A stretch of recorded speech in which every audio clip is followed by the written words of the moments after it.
най-страшното не е загуба, не е болест, не е нараняване. Най-страшното е тишината. Когато виждаме и подминаваме, когато проблема е около нас и мълчим, най-страшното е точно това. Този филм,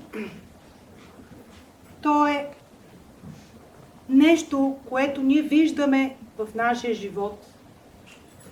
Виждаме в училищата, виждаме в семействата, в близки, в роднини, дори и в нашите собствени животи. Това не е просто измислена история. Това е реалността.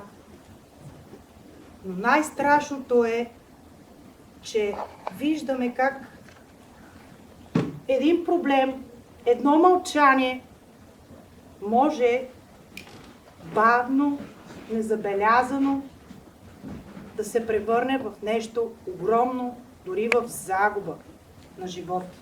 Не защото няма добри хора, а защото те просто мълчат. И въпреки всичко, аз вярвам в нещо различно. Вярвам, че една подадена ръка може да спаси нечий живот. Че едно стига може да промени всичко.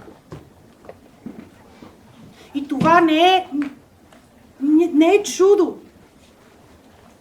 Няма да се случи, не е нещо голямо. А промяната може да започне от една проста дума. И тя е не. Този филм е правен от млади хора, които отказват да мълчат, отказват да седат в тази тишина, отказват да приемат реалността, отказват да приемат това, което виждат за нормално. И нека всеки един от нас, след като изгледа този филм, да се замисли над едни прости думички. Аз ще продължавам ли да мълча? И каква ще бъде моята история? Това е филм на надежда, на смисъл, на нашия дори собствен живот. Приятно гледане!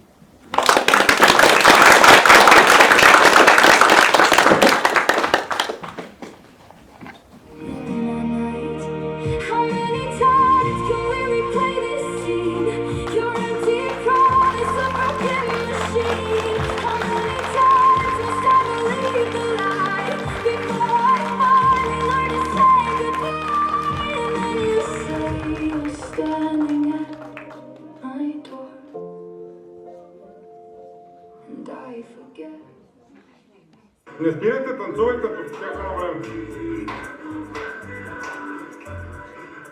Дайте малко, бе, раздайте се, бе. Лично аз заставам зад това да предам нататък темата за избора. Това, с което започнах в началото. Това да кажеш да на правилните неща и не на грешните. Това да бъдеш добър пример за подрастващите, за децата около себе си, за децата в близкия си кръг. Това е посланието, което лично аз ще отнеса със себе си, след като си тръгна от тук. Това, което видяхме, е добър пример как, когато младите хора получат шанс, те могат да създадат изкуство с истинско послание. И тук отново идва момента за избора. Избора на целия екип да направи една идея в реалност. Защото този екип можеше да каже не, можеше да подкрепи това, че не иска да участва в него. Но той избра другото. Избра да говори. Избра да застане с мечтата си, с позицията си. И от една идея да направи продукт, какъвто е един филм. Това е тема, която засяга цялото ни общество. Целият екип на 37-о средно училище Райна Княгиня вярваме, че когато обществото, институциите и семейството вървим заедно, когато ние сме един не разностранен, а равностранен триъгълник, само тогава можем да постигнем големи резултати с младите хора в обществото. Този филм е само началото, уважаема публика. Нашето желание е да продължим да развиваме идеята и да създадем пълнометражен филм с още по-силно въздействие, с високо професионално качество и с възможност посланието да достигне до още повече хора в България. Но, както знаем и както доктор Владо Григоров ни каза, за това е нужна подкрепа. Всички знаем, че всяка голяма кауза има нужда от подкрепа. И всяка промяна започва тогава, когато някой повярва в нея и я задейства.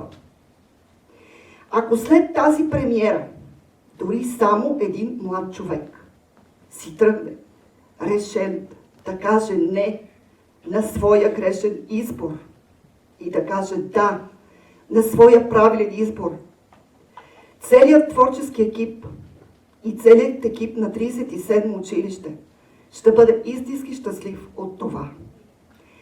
Сега искам да дам думата и на доктор Ваня Кастрева, председател на Сдружение архитекти на бъдещето и дългогодишна ръководител на РУО град София. Заповядайте, госпожо Кастрева, след като изгледахте филма, да споделите първите си впечатления с нас. Благодаря. Сърдечно благодаря първо за поканата да бъдем заедно.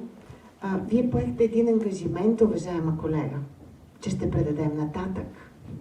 Аз, уважаема публика, поемам същият ангажимент. Благодаря. Бих искала да поздравя за пореден път екипът, който създаде този филм. Вероятно всичко е тръгнало много бързо, но това ще бъде една запомняща се пролет. Запомняща се пролет с преживяванията на всички вас, на всички нас, които сме в залата. Благодаря на вашия директор, защото в крайна сметка решенията в една институция се взимат от ръководителя на тази институция. Че тя има смелостта да каже да. Благодаря на моите колеги, които бяха в главни роли, включително и вашата. Защото като възрастни те са поели този ангажимент да направят възможно това преживяване за всички участници във филма. Специалните ми поздравления са за всички актьори, доколкото разбрах от колегите, 10-ти клас. Да, всички ли сте 10-ти клас? Браво, чака ви национално външно оценяване, но то не е страшно, нали знаете? Не е страшно, защото всички те са имали смелостта да застанат пред камерата. Имали се, разбира се, и невероятната възможност да преживяват емоцията на ролите, в които са влезли. Така че поздравявам ви, скъпи участници и зад кулисите вече, за това, че бяхте смели, за това, че застанахте с лицата си и съм убедена, че вие ще бъдете хората, които... Микрофона ли да вълна? Или да дойдат актьорите при мен? Вижте как бързо се разбрахме. Моля, кана ви на сцената да бъдем заедно. Да, не. Ще ги поканим след малко. Добре. Здравейте. Чудесно. И на сценаристите, къде са операторите, всички. Погледнете колко подходящи роли са си избрали. Аз попитах госпожа Георгиева, ама това всичко ли са ваши ученици? И тя каза, да, госпожо Кастрева, всички са мои ученици. Поздравявам ви за вашата смелост, защото това е смелост. Да застанеш и да се опиташ да влезеш в роля. В живота много пъти ще ви се налага да влизате в различни роли. Но вие вече имате опита от това, че можете. Имате и знанието, кога как да реагирате. Да кажеш не е също толкова важно, колкото и да кажеш да. Въпросът е да знаеш защо казваш да и защо казваш не. Вашето послание към вашите връстници, а и към всички нас е изключително важно. Аз лично винаги вярвам на вас, децата, даже повече, съжалявам, не за ден на детето, не че обиждам възрастните. Но всъщност бъдещето сте вие. Нашата отговорност е да ви подаваме ръка, вървейки към това бъдеще. Но всъщност промяната зависи от всички нас заедно. От нашата протегната на време ръка, от нашата честност към вас, но зависи и от вас. Колко честни ще бъдете към себе си, към избора си, към бъдещето си. Така че пожелавам ви всеки да излезе сега от ролята си и да влезе в ролята си на един успешен десетокласник. Още веднъж благодаря за това приятно преживяване. Днес за мен целият ден е много празничен и започна по един различен начин. Уверявам ви, че ще ми предстои още едно участие, един прекрасен концерт на учениците от Националното училище за танцово изкуство, които имат 75 годишнина, но вие направихте денят ми смислен. Празникът е във вашето бъдеще. Още много изяви на сцената на живота, а и защо не на сцената на изкуството. Благодаря на всички вас, че отделихте време, а благодаря на вас, че не просто отделихте време, че направихте смислена тази пролет за вас и за тези, които вървят след вас.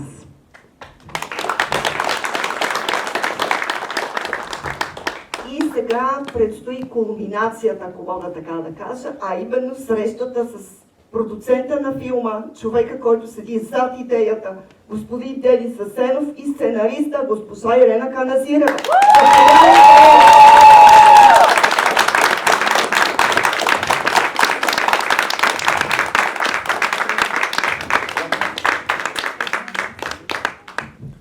Здравейте на всички! Благодаря ви най-сърдечно, че ги уважихте. Деца, благодаря ви. За мен беше чест да бъда ваш учител. Уважаема публика, когато започнах да работя с тези млади хора, осъзнах две неща. Че образованието има нужда от повече теория, от повече вяра и повече смелост.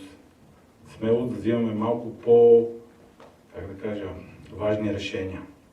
Важни решения, които децата да могат да подкрепят.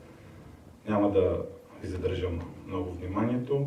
Абсолютно много ви благодаря на всички, че участвахте в премиерата на този филм и се надявам се искрено, да ви остане едно послание в сърцето. Благодаря ви.